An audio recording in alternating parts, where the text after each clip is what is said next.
Tivoli Gardens no longer the same with infrastructure damage like the lives of many people. The gunfire has ended, but still there is a standoff between security forces and residents over how they are being treated. Dwayne Barbic went into the area, which has been classified a war zone. Around the community, signs of destruction. A car with bullet holes, one of its windows shattered. Buildings all around showing a latticework of bullet marks. Blood stains remain on this house. Residents say one of its occupants was shot there. They plead his innocence and that of others who were slain. There is nobody down here that we are going to say that we are all innocent. But the point is, the people them what are dead in. None of them dead in front of their mothers. None of them dead in front of their girlfriend. None of them dead in front of their children, their sister, their brother. Turn over the life to Jesus that this disaster may never come upon us again. Because me lose my sister.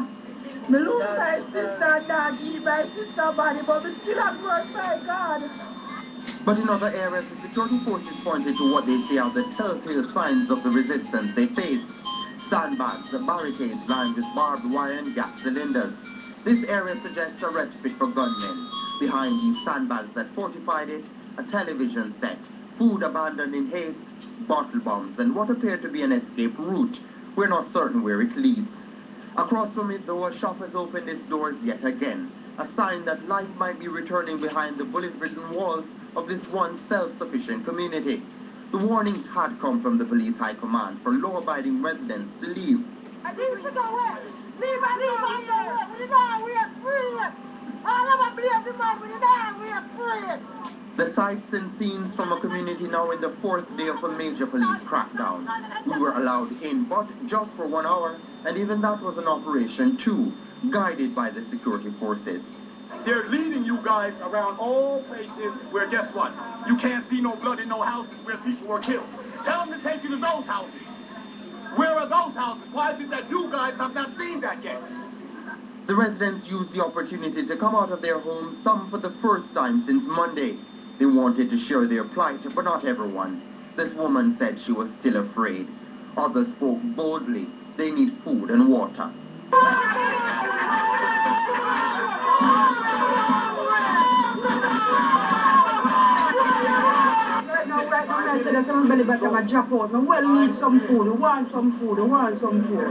The Peace Management Initiative has been trucking these necessities into the community, but the residents say not everyone has been on the receiving end. Others say it's not enough. Some people want to get 2 buns and a bottle of water. Oh, please, come on.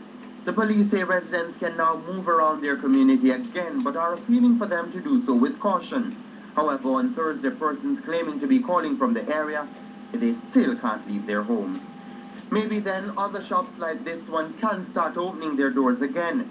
The residents themselves say going forward, some fundamental things will have to change. No voting, we're done with politicians. Marcus Garvey dead, but in bird live on. Black people now know themselves to them back against the wall. And we know ourselves now. Now, Bruce, go on, Island, we're dead with a while. Resign from the whole entire thing. We need to resign. In the meantime, the residents continue to cry foul over what they say is the treatment meted out by those whose duty it is to protect them. It's not clear how long the operation will continue, but despite lawmen's claims that the residents are safe, they insist they remain vulnerable.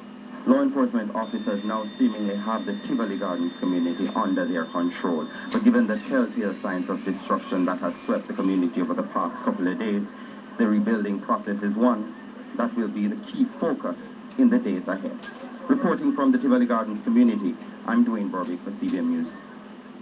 The government has announced what they plan to do with the bodies seen in the Maypen Cemetery. Delona Fleming was in the vicinity and tells us more.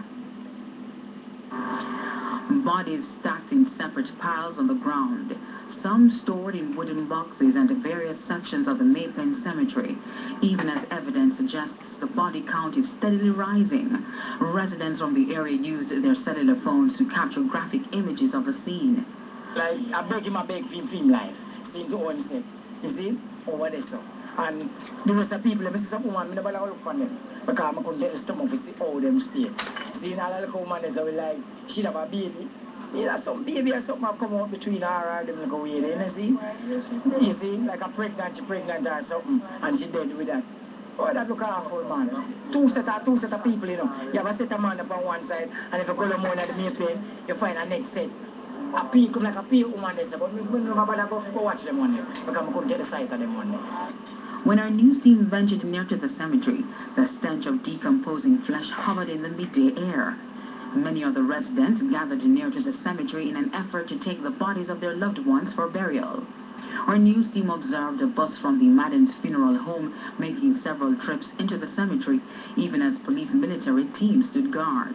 At one point, tensions rose as gunfire rang out nearby, sending residents scrambling for cover, but no one was injured.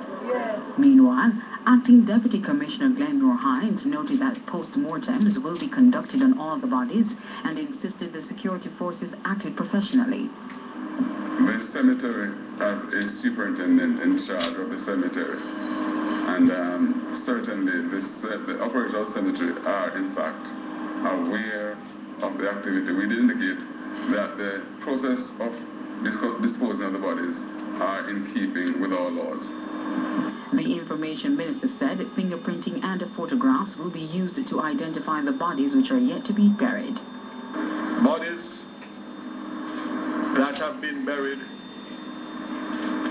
between yesterday continuing into today. The reports that we have is that 15 badly decomposed bodies have been and are being processed for burial by the government pathologists in conjunction with a private funeral home. It's a situation which has incensed former Prime Minister Edward Seige.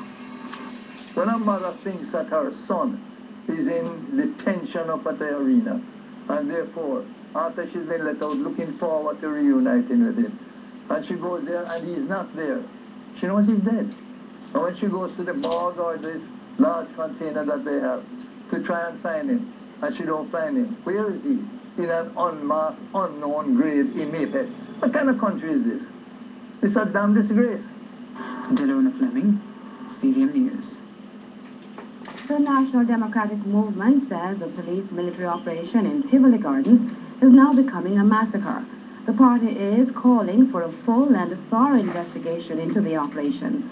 The NDM has said it recognizes there are dangerous criminals in Tivoli and other garrisons in Jamaica, highlighting they pose a serious threat to citizens of Jamaica and the security of the state, but warns criminality must be addressed in accordance with the law. The party also appealed to Prime Minister Bruce Golding to break his silence and account personally to the people of his constituency.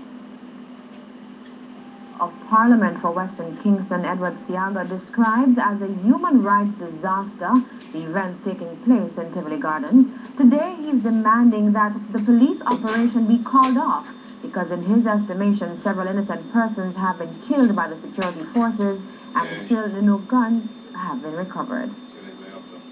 He calls it the Labor Day Massacre. The death toll is over 100. Take that from me. And that's only a part of Tivoli. I don't know what it is in the rest of Tivoli or in Denham Town. It will probably be 130 or more. Is it worth it to find one man who will escape? According to him, it was a police-military operation which failed. How can you be talking about gunmen in a battle and you don't have any guns? Where are the guns? Ask yourself that question, you realize something is wrong. For former MP for West Kingston, Edward Seige, the current occurrences in Tivoli Gardens are all too familiar.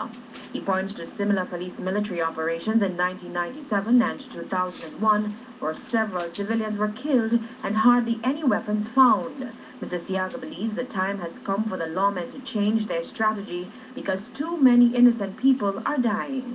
You've got to do your detective work, find out where the persons you are looking for are to be found, and do what is necessary with high technology, and I'm not specifying that. They should know what I mean. High technology to find out where that person goes. And then you go after them. You don't have to do this clumsy sort of operation because it don't matter how much poor people you kill. We want the criminals to be out of the constituency. We want the society to be cleaned up. But you're not going to get it done this way. Wheel and come again. He referred to the